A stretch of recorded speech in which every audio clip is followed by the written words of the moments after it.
What picture? We took a selfie with Rafi's iPad. Yeah. I said it. Oh, nice.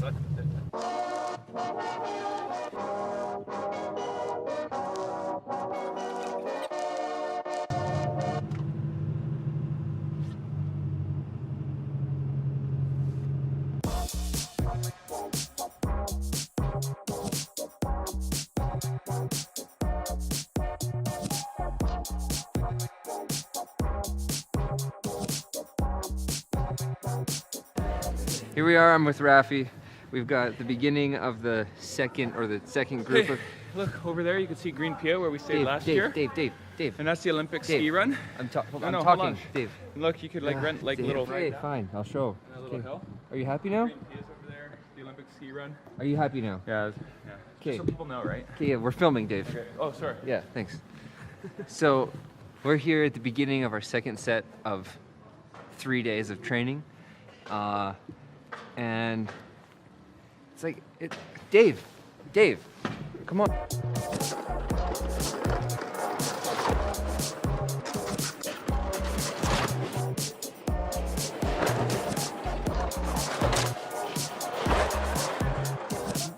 This weather here is just so weird, and the climate is so warm. Like, people are golfing on the other side of this road, and we're sliding on ice. It's hot outside. This is just weird.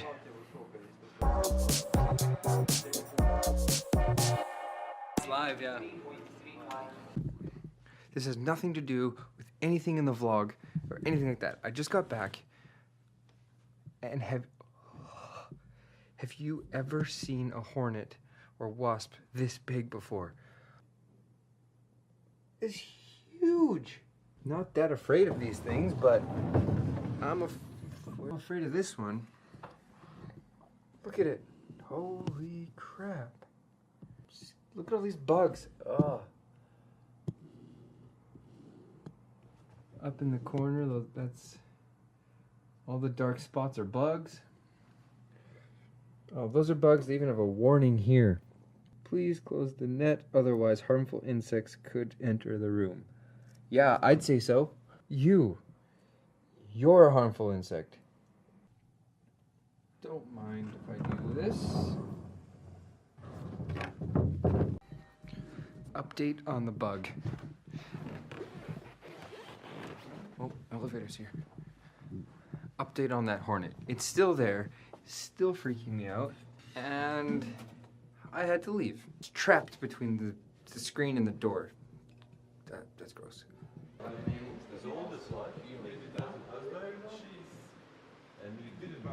It's Team Canada. I don't really know what I want to say right now. I really don't know how I want to say it. I'm a little nervous to kind of open up this side of my thought process, the philosophy side of things. Not because I don't want to share it, not because I think I'm offensive in any way or anything like that. It's just something that once you dive into, it's like a rabbit hole. It doesn't stop.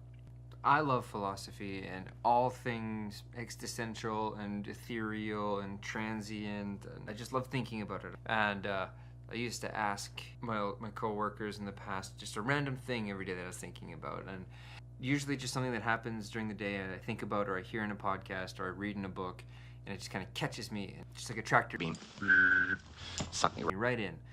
And that happened today in this book, Stumbling on Happiness. I've only read a few pages, thanks Katie. I'm only a few pages in, but right on the first page, kind of just jumps at you, and it's a fun question to think about. The author is talking about vows and how priests take it and physicians take it and letter carriers, and he says that psychiatrists do the same thing. And the psychiatrist's vow, according to this book, is that at some point in their career, they have to write a book, publish a paper, an article, something that answers and finishes this one sentence. Here's the sentence. The human being is the only animal that, and it's called the sentence. Before the author goes on to explain his sentence, he explains how we only remember the people who made the biggest mistake. He says everyone seems to remember the name and address of the psychiatrist or the philosopher that finished that sentence with, that uses tools. As soon as the monkeys and chimpanzees started using tools, everyone remembered how wrong that guy was. So a lot of psychiatrists wait and delay this to the end of their careers. I guess maybe it's in a comfort or in a confidence to not make something rash and irrational and foolish. But then it got me thinking about not the sentence, but how we remember the people that made mistakes. I think it's because there's some type of false confidence knowing that I know that that person was wrong. It gives me like a false value, or I feel good about myself. Like I felt good knowing that those guys were wrong, and they're psychiatrists. They went to school. They're studied. That was just weird. That was my random thought. Was why do we look at failure as bad? Why is it that when someone makes a mistake, I automatically feel better than them? Because in anything in life, the only reason we get better is because we fail. This is the only way to guarantee growth. No one grows in successes. We always grow through failure. But even me, quickly, without any critical thinking, I feel better than someone who has failed, even though they've now created a vacuum for them to grow, whereas I have solidified myself in my own ignorance. In the past couple of years, since retiring from professional athletics, I've become oddly fascinated with failure. I've started to see its benefit. I've started to get excited when I fail. Not because I want to make mistakes, but because I want to grow. And in order to grow, I have to fail and make mistakes. Now, it's easier said than done, and some situations are a lot more embarrassing and ego challenging than others. But I love making mistakes now, and I love when other people make mistakes. One of my greatest mentors growing up was my junior high basketball coach, who turned football coach. And he would always praise us if we failed at 100%. If we failed trying our hardest, he was excited. But if we succeeded even trying 99%, he'd get upset, and really upset, and make us run lines until we wanted to throw up. But he knew the value of failure. He knew that the only way to succeed was through failure. I'm embarrassed to say it took me like 15 years to start to scratch the surface on that understanding. Man, yeah, see, it's a rabbit hole. It just opens up so many different avenues. That's why I was afraid to open up this rabbit hole. I wanted to keep this vlog somewhat short. But I guess my random thought for the day is, how would you finish the sentence? And was I the only one that felt better than other people when I found out that they made mistakes and they got known for it? I feel like liberated. So anyway, that's random and that's weird, and that's what I was thinking about today.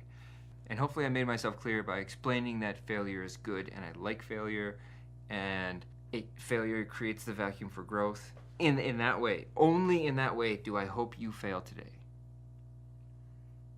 Oh, I really hope that makes sense. Good night.